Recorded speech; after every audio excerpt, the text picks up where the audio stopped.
അല്ല, ഇവിടെ ഇപ്പോൾ നിങ്ങൾ MLA ഓഫീസ് കണ്ടിട്ടുണ്ടാവും. അപ്പോൾ കഴിഞ്ഞ 7 വർഷമായിട്ട് ഇവിടെയാണ് പ്രവർത്തിക്കുന്നത്. ഇവിടെ തന്നെയാണ് കൗൺസിലർമാരുടെ ഓഫീസുള്ളത്. ഈ കൗൺസിലറുടെ ഓഫീസ് നേരത്തെ LDFൻ്റെ കൗൺസിലറായിരുന്ന ശ്രീമതി ബിന്ദു 5 വർഷം ഉപയോഗിച്ചതാണ്.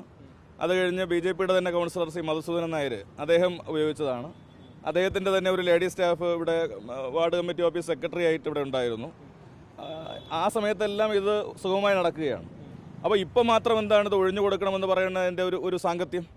അപ്പോൾ ഇവിടെ നൂറുകണക്കിന് ആളുകൾ ദിനം പ്രതി വന്നു പോകുന്ന, ജനങ്ങൾക്ക് വരാനും പോകാനും പറ്റിയ സൗകര്യമുള്ളൊരു സ്ഥലമാണ്. ഇവിടെ ഒരു കൗൺസിലർ ഓഫീസ് പ്രവർത്തിക്കാനുള്ള എല്ലാ സാഹചര്യവും ഇവിടെ ഒരുക്കിയിട്ടുണ്ട്. 2 ഗേറ്റുകളുണ്ട്, എല്ലാ സംവിധാനവുമുണ്ട്. ഇവിടെ ഒരു കൗൺസിലറായി ജയിച്ച ഒരാൾ എനിക്ക് ഈ സൗകര്യം പോരാ എന്ന് പറഞ്ഞ് MLAയോട് മാറാൻ പറഞ്ഞാൽ അത് മര്യാദകേടല്ലേ, ശുദ്ധ മര്യാദകേടല്ലേ അവർ കാണിക്കുന്നത്? അപ്പോൾ അത് അങ്ങനെ ഒരു തിട്ടൂരം അനുവദിച്ചു കൊടുക്കാൻ ഞങ്ങൾ തയ്യാറല്ല. ഇനി നിയമപരമായിട്ടുള്ള എല്ലാ പോരാട്ടവും ഞങ്ങൾ നടത്തും. ഈ ഓഫീസ് ഞങ്ങൾക്ക് മാർച്ച് മാസം 31-ാം തീയതി വരെ നിയമപരമായിട്ടുള്ള കാലാവധിയുണ്ട്. ആ കാലാവധി കഴിഞ്ഞും പുതുക്കുന്നതിന് ഞങ്ങൾ കോർപ്പറേഷനോട് ആവശ്യപ്പെട്ടിട്ടുണ്ട്. കോർപ്പറേഷൻ ഒഴിപ്പിക്കാനാണ് ഭാവമെങ്കിൽ ഞങ്ങളതിനെ നിയമപരമായും രാഷ്ട്രീയമായും നേരിടും.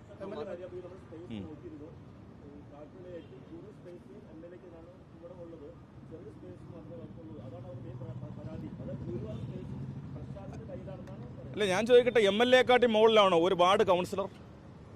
ഇങ്ങനെയുള്ള സില്ലി ചോദ്യങ്ങൾക്ക് അവസരം കൊടുക്കരുതെന്നുള്ളതാണ് എനിക്ക് അവരോട് പറയാനുള്ളത്. കാരണം ഒരു നിയോജക മണ്ഡലം, ഈ തിരുവനന്തപുരം നഗരസഭയിലെ 26 കോർപ്പറേഷൻ വാർഡുകളെ പ്രതിദാനം ചെയ്യുന്ന നിയമസഭാ പ്രതിനിധിയാണ് MLA. ഒരു ചെറിയ വാർഡിൻ്റെ പ്രതിനിധിയായിരിക്കുന്ന അവർ ഇന്നലെ വന്ന അവർ മുൻ മേയറായിരിക്കുന്ന അല്ലെങ്കിൽ നിലവിൽ MLA ആയിരിക്കുന്ന ഒരാളെ ഈ നിലയിൽ അവഹേളിക്കുന്ന പ്രസ്താവനകൾ നടത്തുന്നത് ശരിയാണോ? അതുപോലെ അവർ പറയുന്നത് അവരുടെ അലമാരി എല്ലാം വെച്ചേക്കുന്നത് ടോയ്ലറ്റിൻ്റെ അകത്താണെന്നാണ്. ഇപ്പോഴും ഞങ്ങളും പോയി കണ്ടു, ടോയ്ലറ്റിൻ്റെ അകത്ത്. അപ്പോൾ അത്രയും പോലും സ്ഥലപരിധി ഇല്ലെന്നാണ് മുൻ കൗൺസിലർ ഉൾപ്പെടെ പറയുന്നത്. അല്ല, അവർ അലമാര കൊണ്ട് ഒന്ന് ടോയ്ലറ്റ് വെച്ച് ഞാൻ എന്ത് ചെയ്യാൻ പറ്റും? എനിക്കതിലെന്തെങ്കിലും പരിഹാരം? അലമാര വേണമെങ്കിൽ എൻ്റെ ആളിനെ വെച്ചിട്ട് ഞാൻ മാറ്റി വെച്ച് കൊടുക്കാം. അല്ല, എനിക്ക് അതിന് മറുപടിയില്ല. കാരണം അത് അവരുടെ ഓഫീസ് നേരത്തെ ഉപയോഗിച്ചിരുന്നവർ അതിൻ്റെ ഒന്നും ആവശ്യമില്ലാത്തതുകൊണ്ട് അങ്ങോട്ട് കയറ്റി വെച്ചതായിരിക്കാം. അല്ലാതെ എന്താ അതിന് മറുപടി പറയാൻ വേണ്ടി കഴിയും? ഇപ്പോൾ നേരത്തെ ഇരുന്ന കൗൺസിലർ 1-2 മണിക്കൂറായിരിക്കും അദ്ദേഹം അവിടെ ഉപയോഗിക്കുക. പിന്നെ അദ്ദേഹം പൂർണ്ണമായിട്ടും കോർപ്പറേഷനുമായി ബന്ധപ്പെട്ടാണ് നിൽക്കുക. അതിനപ്പുറത്തേക്കുള്ള എന്ത് ജോലിയാണ് ഒരു വാർഡ് കൗൺസിലറായിരിക്കുന്ന ആൾക്ക് ഈ മേയറാവാത്തതിൻ്റെ നിരാശ ഈ നിലയിലൊക്കെ കാണിക്കേണ്ട കാര്യമുണ്ടോ? BJP അറിഞ്ഞിട്ടില്ല എന്നാണ്.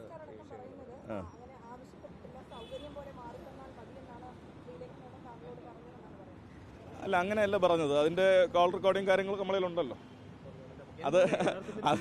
അതിൻ്റെ കാര്യം പറയേണ്ട കാര്യമില്ല. ആവശ്യപ്പെട്ടത് അവർക്ക് ഈ പറഞ്ഞത് തന്നെയാണ്. അസൗകര്യമുണ്ട്, അവർക്ക് ഓഫീസ് ചെറുതാണ്, അത് പോരാ, കുറച്ചുകൂടി സൗകര്യമുള്ള സ്ഥലത്തേക്ക് മാറണം. അതുകൊണ്ട് MLA അവിടെ നിന്ന് മാറണം. മേയർ ആയിരുന്നെങ്കിൽ എനിക്ക് കോർപ്പറേഷൻ ഓഫീസ് ഉപയോഗിക്കാമായിരുന്നു. ഞാൻ നേരത്തെ ഇത് പറഞ്ഞില്ല. മേയർ ആയിരുന്നെങ്കിൽ നേരത്തെ കോർപ്പറേഷൻ ഓഫീസ് ഉപയോഗിക്കാമായിരുന്നു. ഇപ്പോൾ അതല്ലല്ലോ സ്ഥിതി എന്ന് പറയുന്നൊരു സ്ഥിതി വന്നു. അപ്പോൾ ഇത് ശരിയല്ല. നമ്മളിപ്പോൾ ജനാധിപത്യപരമായി പ്രവർത്തിക്കുന്ന ഒരു സംവിധാനമാണ്. ഇവിടെ MLAയും വിവിധ രാഷ്ട്രീയ കക്ഷികളുടെ കൗൺസിലർമാരും ഒരുമിച്ചിരുന്ന് പ്രവർത്തിച്ചിട്ടുണ്ട്. ജയിച്ചു കഴിഞ്ഞാൽ ജനങ്ങളുടെ എല്ലാവരുടെയും പ്രതിനിധികളല്ലേ നമ്മൾ. അപ്പോൾ അങ്ങനെ ഒരു ഇപ്പോൾ കോർപ്പറേഷനിൽ പോയി കഴിഞ്ഞാൽ BJPയുടെ കൗൺസിലർമാർക്ക് മാത്രമാണോ കാര്യങ്ങൾ ചെയ്യാൻ വേണ്ടി കഴിയുക? അവിടെ മറുഭാഗത്ത് 50 കൗൺസിലർമാരിരിക്കുകയല്ലേ, അവരുടെ കാര്യങ്ങൾ നിർവഹിക്കണ്ടേ?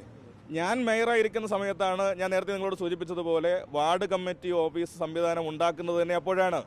ഓഫീസ് അനുവദിക്കുന്നത്, വാടക അനുവദിക്കുന്നത്, ഫർണിച്ചർ അനുവദിക്കുന്നത്, കമ്പ്യൂട്ടർ അനുവദിക്കുന്നത്, ഇതെല്ലാം 2015-19 കാലത്തെ മേയർ എന്ന നിലയിൽ അന്ന് നടത്തിയിട്ടുള്ള ഇടപെടലാണ്. അപ്പോൾ അതിനെ തുടർന്നാണ് ഓഫീസ് വരുന്നത്. അതിന് മുമ്പ് ഓഫീസ് തന്നെ ഇല്ല.